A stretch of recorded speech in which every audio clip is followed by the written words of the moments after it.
Hi, my name's Phil. I like talking about politics, and in this video I like to discuss the news that the two-tiered Brexit food standards has begun in Northern Ireland a few months before being legally required. Be interesting to see how consumers react in time. We all know this is because we're refusing to maintain high EU standards on foods.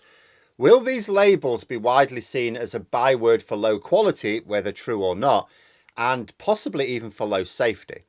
But first, if you'd like to be notified of daily news and politics, please subscribe to the channel. So in order to be able to export certain goods, basically meats and some dairy, from Britain to Northern Ireland without excessive bureaucracy, or even at all in some cases, we agreed to a labelling change to make clear that the goods that are going from Britain to Northern Ireland are only for sale in Northern Ireland. In other words, a label that says not for the EU. To preserve the Good Friday Agreement, there cannot be any visible barriers to movement within the island of Ireland. But people, especially notably those who pushed Brexit, would not accept that we should face export barriers to Northern Ireland, which is, after all, a part of the UK. Mind you, export barriers within countries is not completely unknown. There are some inside the United States, for example. But Brexiteers were having none of it. This is part of the reason for the Northern Ireland Protocol wrangling, which went on for years after we agreed and signed it into law. Our extreme Brexit government were told, look, you can either label these goods to mark them as not for the single market, or you can export them with the full checks required for trading with the single market. Which do you want? For years, Boris Johnson's government said, we want a unicorn. Eventually, Rishi Sunak became Prime Minister and said, look, we'll do the labelling thing. So now any goods being exported from Britain to Northern Ireland, which would normally require these full export checks, can pass through a so-called green lane with a lighter touch, as long as they're labelled not for EU. This will be required in Northern Ireland from this autumn and then rolled out across the rest of the UK over the next 2 years.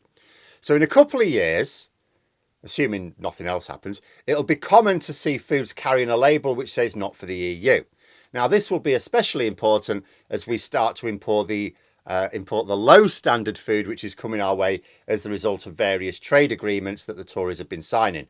You know, as can be seen from the example of a label used by Asda in Northern Ireland already, who've already started. I say it's not in your face. It's not like it leaps out at you. You know, you'd have to look for it. You'd have to be aware that it might be a thing and look for it. But I do wonder how consumers will react long term. Because the reason these labels are required is because we refuse to commit to maintaining standards with the EU. Now, when it comes to food, standards means specifically safety standards. Boris Johnson insisted that decoupling standards was so that he could raise standards. Oh, no, I did it so he could raise standards, you see. But that's a nonsense, as EU standards are always minimum standards. The UK, along with other member states, did have higher than EU standards for a whole range of products. There was never a problem with raising standards, could do that anytime we wanted. We just weren't allowed to lower them below this minimum floor. You know, that we wanted to decouple ourselves from EU equivalent standards, everyone who understood the situation knew was entirely about lowering them. And we have lowered them. The most visible sign of why we actually wanted to diverge on standards is the state of our rivers, lakes and beaches. And I wonder if the labels will act as a reminder that Brexit Britain is a race to the bottom in terms of standards. It won't help people distinguish between high and low standard goods as such, because it's not like foodstuffs which do meet EU standards will not need the labelling. It's like, no, it will simply apply to goods of animal origin, basically meat and some dairy. It doesn't matter whether they're high standard or low standard. Mind you, what if the general public don't really understand what it's about? Like, consider that polling shows that a very large minority of the public think that falling inflation means falling prices. And there's only a modest minority realise that it actually still means prices go up. What if the same thing happens with these labels because the government refused to talk openly about Brexit? What if there's a large number of consumers get the idea that the labels mean that the product, because it's not fit for sale in the EU, that it's due to standards as opposed to it just being to alleviate Brexit red tape?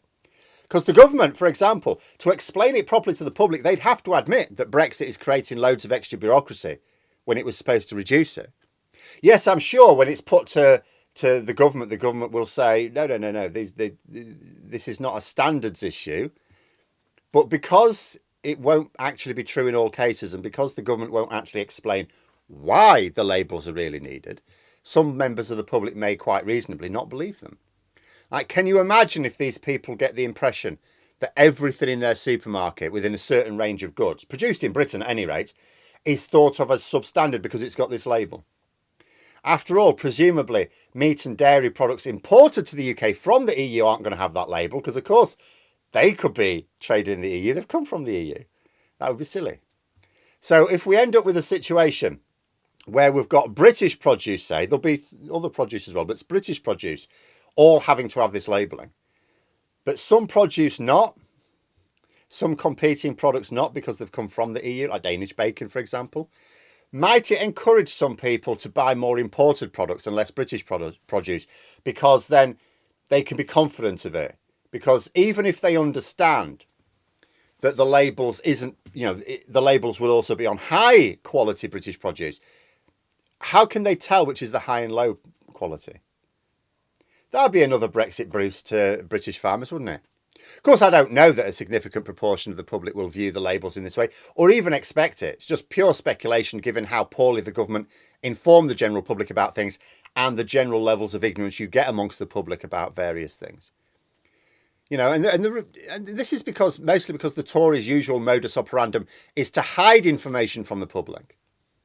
So I can certainly see this being an issue. Imagine if we ended up in a situation where more consumers sought out EU meat and dairy specifically as being the safer option if they can afford it.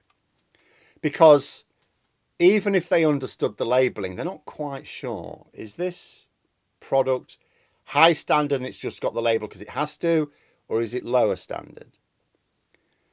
Ironically, therefore, meaning we end up spending more money on EU products and less on British products. Or perhaps we'll have made progress before these labels become firmly established. After all, the government I'll be talking about mostly will be the next Labour government.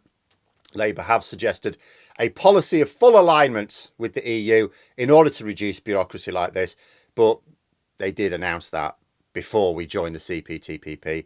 I've not heard any updates on plans since that happened, so I don't know how easy that will be now. But there we are. Those are my thoughts. Let me know yours in the comments below. Hope you found the video interesting. If you did, please click the like button. And if you'd like to support the channel further, the join button for memberships. And until next time, I'll see you later.